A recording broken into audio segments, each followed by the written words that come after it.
Hola chicos, ¿cómo les va? Buenos días, buenas tardes o buenas noches. Depende cuál sea el horario en el que están viendo el video. Estamos nuevamente acá para continuar repasando, para continuar profundizando los conceptos de nuestra materia epistemología. El día de hoy vamos a aprender los fundamentos antropológicos del Ku Klux Klan. Mentira. Lo que vamos a aprender el día de hoy son la postura de Pierre Bourdieu respecto de la ciencia y la mirada de la epistemología desde los ojos de Beatrice Bruce. Pierre Bourdieu es un epistemólogo y científico francés quien dentro de su hipótesis plantea la hipótesis del campo científico. Al iniciar su texto, lo que nos propone Bourdieu es comprender cuáles son los usos sociales de la ciencia y cómo la ciencia no es un ente aislado de la sociedad, que el funcionamiento de la ciencia y el trabajo científico no es ajeno a la realidad social, económico, y cómo esta realidad económica social tiene influencia, coacciones sobre el campo científico. Lo vamos a explicar más detalladamente para poder entenderlo, para poder reflexionarlo. Hay un concepto que yo les invito a leer un poco al inicio del texto de Pierre Bourdieu, que es el concepto de error de cortocircuito. Vamos a obviar la explicación de eso para ir de lleno directamente a la consideración de Pierre Bourdieu. No voy a negar, chicos, que me hace falta también mis apuntes, así que voy a leer mis apuntes y vamos a ir explicando un poco cómo son este concatenamiento de conceptos que nos invita el amigo Bourdieu a entender sobre su hipótesis. La hipótesis de Bourdieu supone que en el medio de ambas posiciones hay un punto intermedio en el que llaman campo científico. Es decir, el universo en el que se incluyen los agentes y las instituciones que producen, reproducen y difunden la ciencia. Este universo es un mundo social como los demás, pero que obedece a ciertas leyes sociales específicas, considerando un microcosmo relativamente autónomo con leyes propias y que está inserto en un macrocosmo de leyes sociales. Este macrocosmo ejerce coacciones sobre el campo. Entonces, Pierre Bourdieu considera al campo científico como el conjunto de instituciones, agentes, personas que reproducen, difunden la ciencia.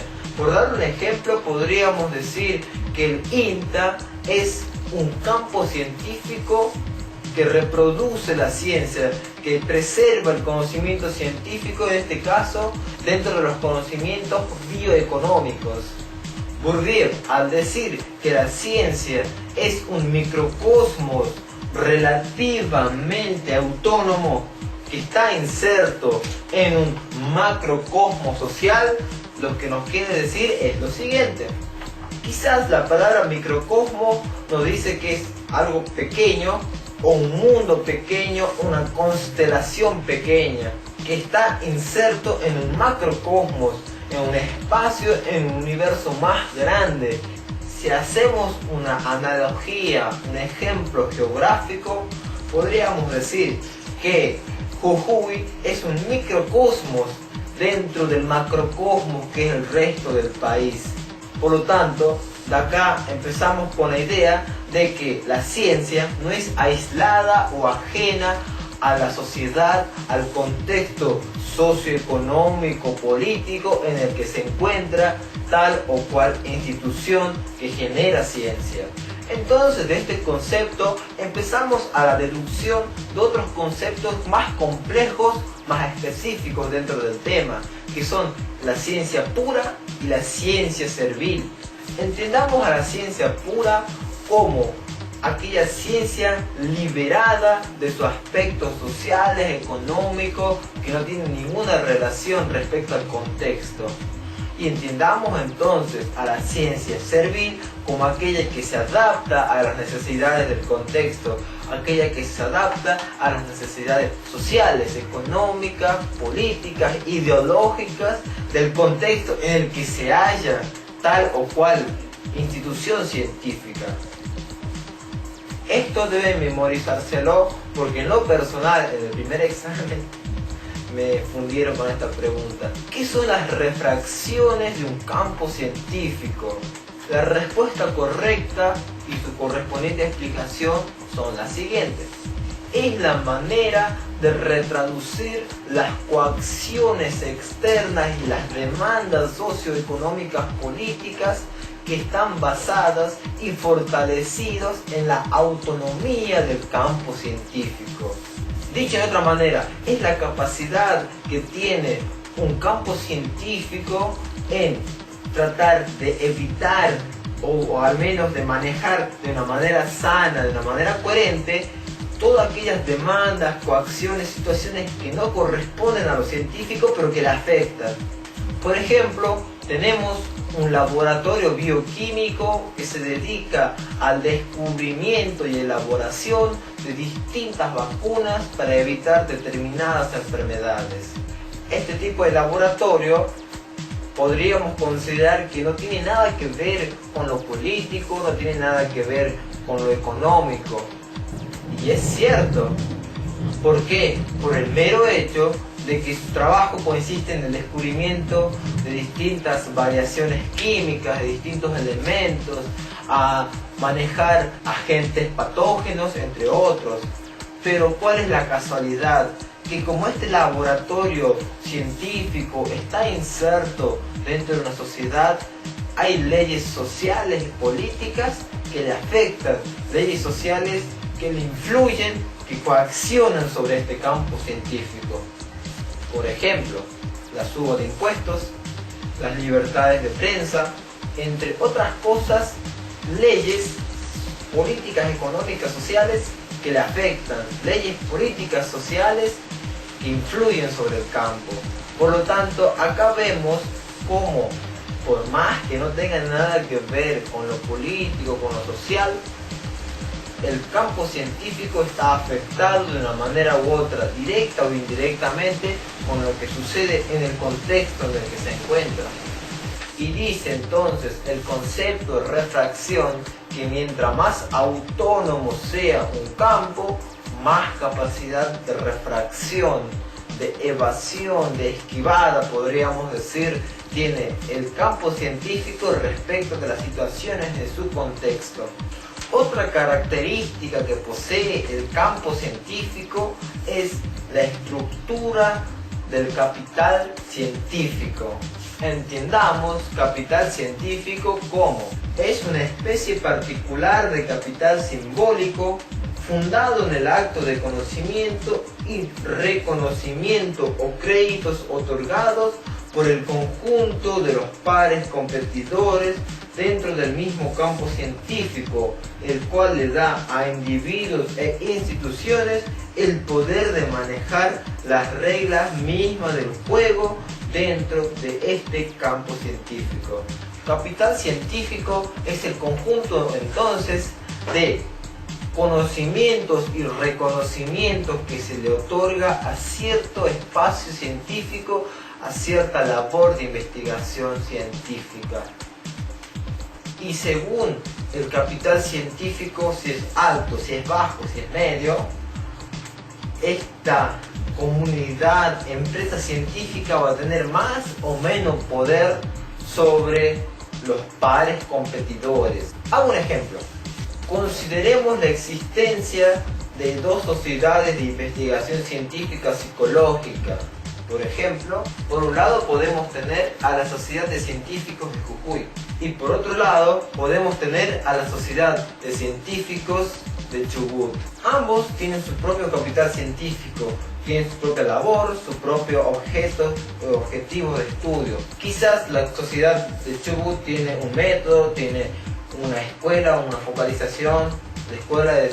La Sociedad de Psicólogos Jujeños tiene otros métodos, otras escuelas, otro tipo de reglas. No importa el método o el objeto de estudio en este caso. Lo que importa es el grado de conocimiento y reconocimiento que puede obtener cada uno, el cual van a poder manejar las reglas del juego en el momento en el que esos reconocimientos se fortalezcan. Digamos que la Sociedad de Científicos Jujeños han hecho un descubrimiento al respecto de las conductas suicidas, que este conocimiento logra tanto éxito, esta teoría tiene tanta validez que simplemente todo el país aclama y aplaude estos conocimientos que les dieron los jujeños en su labor. Digamos que la Sociedad de Psicólogos del Chubut no tuvieron el mismo éxito y tienen que adecuar su trabajo y sus nuevas investigaciones a las teorías que creamos nosotros los jujeños. Por lo tanto, ahí se damos cuenta que el científico o la comunidad científica que logra cierto éxito dentro de la sociedad obtiene automáticamente un capital científico más alto y al mismo tiempo lo que se denomina manejar las reglas del juego, manejar lo que se decide en cierto o tal campo científico. El capital científico tiene entonces dos partes muy importantes en la cual se divide y en el cual nos explica Bourdieu de la siguiente manera: que existe un capital temporal o político y un capital específico puro. El capital temporal o político lo entendamos de esta manera, que es el poder institucionalizado, posiciones políticas, instituciones científicas, departamentos científicos, comités de evaluación y el poder sobre los medios de producción, contratos, créditos, puestos, etc. Por ejemplo, yo soy un bioquímico que trabaja en el descubrimiento de vacunas antirrábicas. Mi laboratorio necesita financiamiento económico y yo tengo poder sobre la política para obtener estos respectivos apoyos económicos para mi investigación y mi laboratorio. Tengo influencia sobre los políticos, sobre los concejales de cierta o tal ciudad, sobre el intendente, puedo tener apoyo de un gobernador, etcétera, etcétera, etcétera. Puedo tener yo estrategias sociales para obtener también mi ayuda de presidentes de barrios, comisiones barriales. Esto sería entonces el capital científico temporal o político, el que tiene y está basado en la capacidad que tiene cierto ente científico en tener influencia sobre ciertos ámbitos políticos y sociales. O por ejemplo, ¿cuándo no fue que prendimos la tele y vimos cierto informativo en el cual la presidenta, el gobierno, a través del INDEX nos dan datos respecto de la población, de la conducta social, de las tendencias dentro de la sociedad, etc. Ahí se damos cuenta que el INDEX se encarga a través de su trabajo científico en coaccionar y decidir dentro de lo político. Ahora pasemos al capital específico puro que posee el capital científico. El capital constituido por el prestigio personal y reconocimiento que obtiene un científico o una comunidad científica.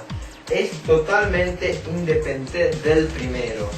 Supongamos que yo soy Thomas Alva Edison, quien descubrió la bombilla de luz, o más conocido como foco.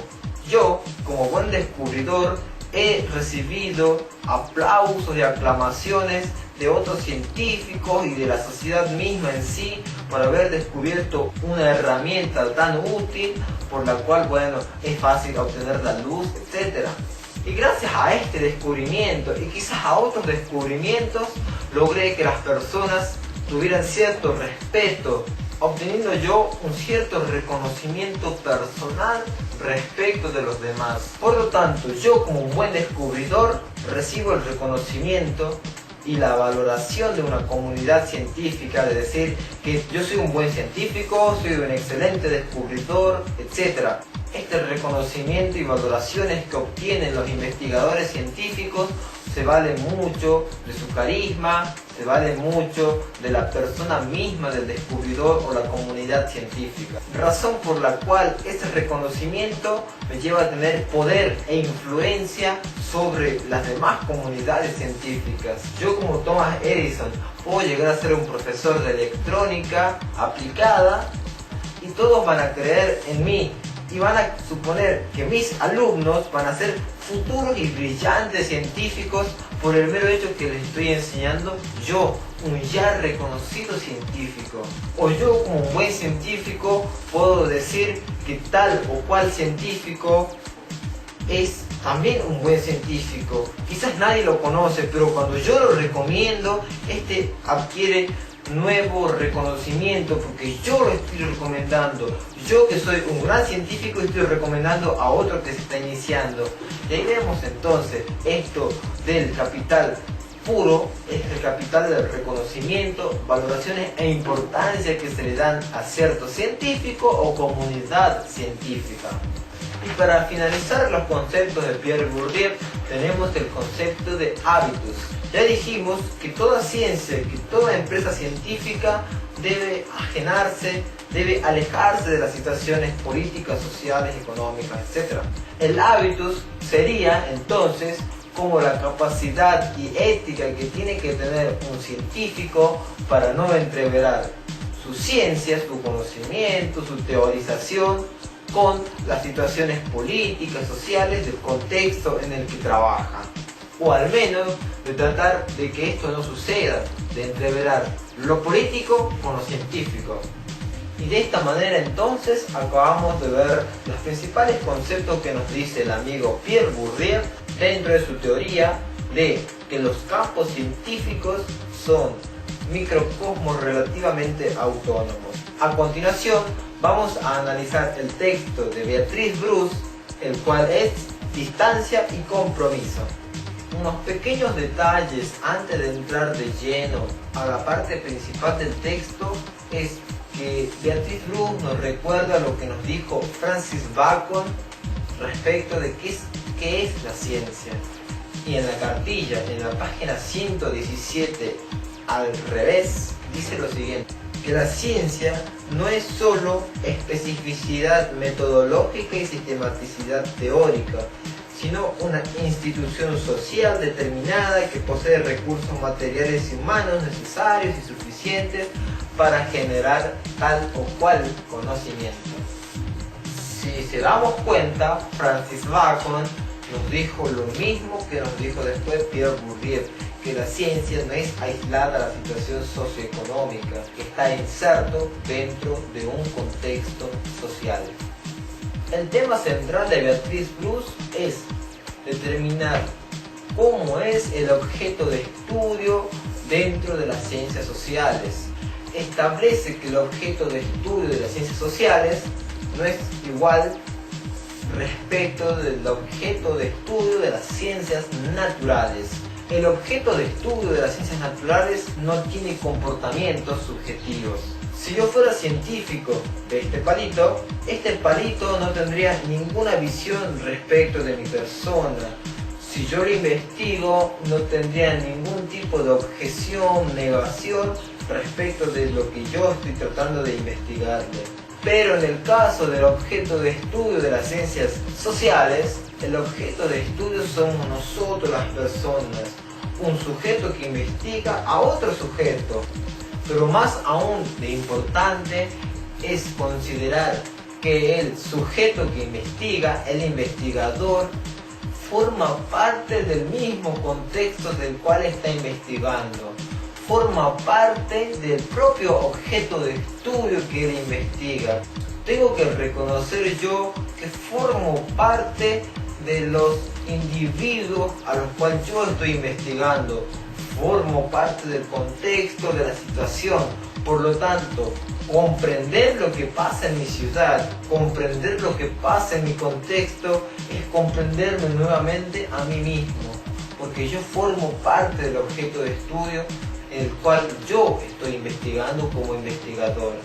Y esto entonces se convierte en algo importante por el mero hecho de que pasa de ser una ciencia investigativa a ser una ciencia reflexiva. Yo miro mi realidad, miro las personas con las que me relaciono y reflexiono. Obtengo mi resultado de investigación y reflexiono sobre la situación en la que yo mismo estoy viviendo, la situación en la que yo me crié, en la que yo desarrollé toda mi investigación en el mismo lugar donde yo crecí. Por lo tanto, entender los objetos de estudio que son personas es entenderme a mí mismo, es entenderme quién soy, es reflexionar lo que yo estoy viviendo. Un científico que menciona Beatrice Bruce es Goodman, quien nos dice que el sujeto que investiga es parcialmente parecido al sujeto investigado. Por lo tanto, pasa de ser una ciencia social a ser una conciencia social. El ser humano no puede ver su realidad de una manera indiferente. Por ejemplo, el científico social, que es un ser humano, no puede ver su realidad de una manera indiferente, de una manera ajena, como lo podría ver un biólogo a las realidades de un árbol, a las realidades de cierto animal, a las realidades que puede ver un geólogo respecto de una roca.